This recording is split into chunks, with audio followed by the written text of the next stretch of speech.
Hello साथीहरु, अर्को एउटा इन्ट्रेस्टिङ भिडियोमा यहाँहरु सम्पूर्णलाई स्वागत गर्न चाहन्छु। आजको भिडियोमा चाहिँ यदि तपाई टिकटक भिडियो बनाउनुहुन्छ, युट्युब भिडियो बनाउनुहुन्छ अथवा भिडियो एडिटिङ गर्नुहुन्छ काइनमास्टर एप्लिकेसनबाट भने तपाईलाई चाहिँ गर्नै पर्ने एउटा महत्त्वपूर्ण सेटिङ्सहरुको बारेमा जानकारी दिन गइरहेको छु। र त्यो भन्दा पहिला यदि तपाईलाई काइनमास्टरहरु चलाउन आउँदैन, भिडियो एडिटिङ आउँदैन र सिक्न चाहनुहुन्छ भने यो भिडियोलाई तपाईले फर्स्ट अफ अल हेर्नु होला। मैले काइनमास्टरको बेसिक कसरी चलाउन सकिन्छ भनेर यो भिडियो बनाएको छु र अरु फंक्सनहरु कसरी चलाउने भनेर पनि भिडियो बनाएको छु। पहिला मेरो च्यानलमा गएर त्यो भिडियोलाई हेर्नु होला। र आजको भिडियोमा चाहिँ काइनमास्टर चलाउनु भन्दा अगाडि तपाईले आफ्नो फोनमा आफ्नो एप्लिकेसनमा गर्नुपर्ने सेटिङहरुको बारेमा जानकारी दिएको छु। आशा छ यो भिडियोले तपाईलाई एकदमै हेल्प गर्नेछ र एडिटिङमा पनि धेरै नै हेल्प गर्नेछ यो भिडियोले। सो स्किप नगरिकन हेर्नु होला। भिडियोलाई सुरु गर्नु भन्दा अगाडि कृपया च्यानललाई सब्स्क्राइब गरेर बेल नोटिफिकेसनलाई पनि क्लिक गर्न नबिर्सनु होला। आउनु सुरु गरौँ। सो साथीहरु, फर्स्ट अफ अल तपाईले काइनमास्टर खोल्दाखेरि कुन यस्तो खालको इन्टरफेस यहाँनिर देख्न सक्नुहुन्छ र यस्तो खालको इन्फर्मेसन आउँछ। तपाईले एग्री गरिदिनु होला यहाँनिर। सो यसलाई अलो गरिदिनु होला तपाईले। सो त्यसपछि तपाईले कुन यस्तो खालको इन्टरफेस स्क्रिनमा देख्न सक्नुहुन्छ। तपाईले सिम्पली स्लाइड गर्नु होला। यसलाई तीन पटक स्लाइड गर्नु हो भने स्टार्ट भन्ने अप्सन आउँछ। यसमा सिम्पली क्लिक गर्नु होला। सो क्लिक गरिसकेपछि साथीहरु यहाँनिर तपाईले चाहिँ यस्तो खालको इन्टरफेस देख्नुहुन्छ र नर्मली साथीहरुले क्रिएट न्यूमा गएर आफ्नो भिडियो एडिट गर्न थाल्नुहुन्छ। र साथीहरु, म चाहिँ रिकमेन्ड गर्छु यो गर्नु भन्दा अगाडि तपाईले यहाँनिर केही कुराहरु गर्नुपर्छ। जस्तो कि तपाईले सिम्पली सेटिङमा गएर फर्स्ट अफ अल यहाँनिर तपाईले डिभाइसको क्यापेबिलिटी इन्फर्मेसन यानी कि तपाईको डिभाइसले कस्तो भिडियोहरुलाई एडिट गर्न सक्छ भन्ने कुरा चाहिँ यो काइनमास्टर एप्लिकेसनलाई जानकारी हुनुपर्छ। सो त्यो इन्फर्मेसन दिनका लागि डिभाइस क्यापेबिलिटी इन्फर्मेसन जानुस्। त्यसपछि माथि थ्री डट भन्ने अप्सन आउँछ। यसमा क्लिक गर्नुस्। रन एनालिसिस नाउ भन्ने अप्सन आउँछ। यसमा सिम्पली क्लिक गर्नुस् र एनालिसिसलाई रन गर्न दिनुस् यसरी। सो यो यहाँनिर एउटा लाइन आउँछ। यो कम्प्लिट भरिन्जेलसम्म तपाईले वेट गर्नु होला। म सिम्पली यो भिडियोलाई स्किप गर्दैछु यतिन्जेल।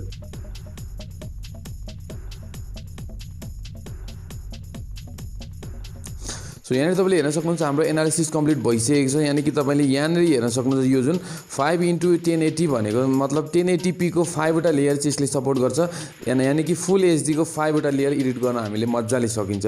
त्यसपछि 8 वटा लेयर चाहिँ एचडी यानी कि 720 पिक्सलको हामीले यसमा एड गरियो भने स्मुथली एडिट हुन सक्छ। र 8 वटा लेयर चाहिँ अझै 540p को र अरु थुप्रै पनि यस्ता अरु कम क्वालिटीको चाहिँ जति पनि हामीले एडिट गर्न सकिन्छ। यसको मतलब यो भाइ साथीहरु, यति चाहिँ फर्स्ट अफ अल तपाईले आएर यो काम गर्नु होला। सो यसपछि तपाईले के गर्नुपर्छ म तपाईलाई भन्दै जान्छु। सो सिम्पली तपाई यहाँनिर ब्याक आउनु होला। तपाईको यो क्यापेबिलिटी थाहा भइसकेपछि तपाईको मज्जाले स्मुथली तपाईले एडिट गर्न सक्नुहुन्छ। अब यसपछि तपाईले के गर्नुस् भने तपाईले यहाँनिर लास्टमा जानुस्, एडभान्स भन्ने अप्सनमा क्लिक गर्नुस्, एक्सपेरिमेन्टल सेटिङमा। सो यहाँनिर तपाईले चाहिँ show audio amplitude meter while recording video यसलाई सिम्पली तपाईले एकचोटी अन गरिदिनु होला।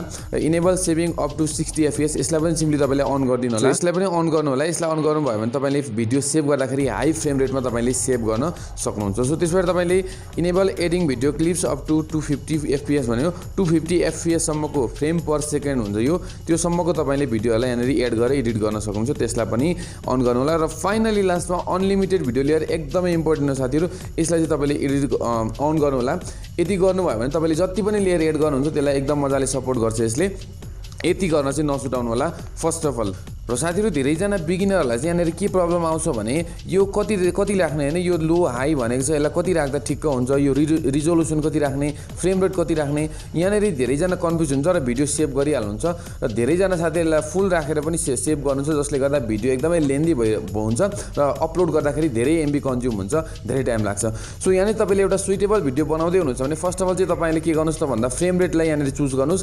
फ्रेम रेट चाहिँ तपाईले 24 सिनेमाहरुको जति पनि सिनेमाटिक भिडियो सिनेमाहरु बन्छ त्यो 24 fps मा बनेको हुन्छ। तपाईले 24 to 30 राख्न सक्नुहुन्छ है। यो भन्दा बेसी पनि नराख्नुस् किनभने धेरै पनि राम्रो हुँदैन। यो फ्रेम रेट भनेको 1 सेकेन्डमा कतिवटा फ्रेम मिलेर तपाईको भिडियो बन्छ भन्ने कुरा हो। सो तपाईले 24 to 30 राख्न सक्नुहुन्छ। यसमा कुनै प्रब्लम छैन। रिजोल्युसन तपाईको फोनले सपोर्ट गरेसम्मको हाई राख्नुस्। अहिले मेरो फोनले एफएसडी यानी कि फुल एचडी सपोर्ट गर्दैछ 1080p को। मैले यहीलाई राखे। तपाईले जति पनि बडी 4K सम्म सपोर्ट गर्छ भने QHD सम्मको तपाईले राख्न सक्नुहुन्छ। 4K भिडियो एक्सपोर्ट नगर्नुस् किनभने अलिकति अपलोड गर्दा पनि टाइम बढी हुन्छ हैन। तैपनि तपाईले गर्न सक्नुहुन्छ, तपाईको मर्जीको कुरा हो। र यो तलको चाहिँ कति राख्ने त हैन, यो फुल राख्नु भयो भने त तपाईको 2-3 मिनेटको भिडियो नै 300 MB को आइदिन्छ हैन। सो म तपाईलाई एउटा के सल्लाह दिन्छु भने यो फ्रेम रेट 30 र यदि तपाईले फुल एचडी मा राखेर भिडियो एक्सपोर्ट गर्दै हुनुहुन्छ भने यो बिट रेट भन्छ यसलाई। यो बिट रेट चाहिँ यहाँनिर तपाईले हेर्न सक्नुहुन्छ अहिले 12.16 हैन 11 भइराछ। यसलाई चाहिँ तपाईले फुल एचडी मा राख्दाखेरि 8 को आसपासमा राख्दिनुस् है। म सिम्पली 8 मा राखेर यसलाई भिडियोलाई सेभ गर्दाखेरि एकदमै राम्रो आउटपुट पाउँछु।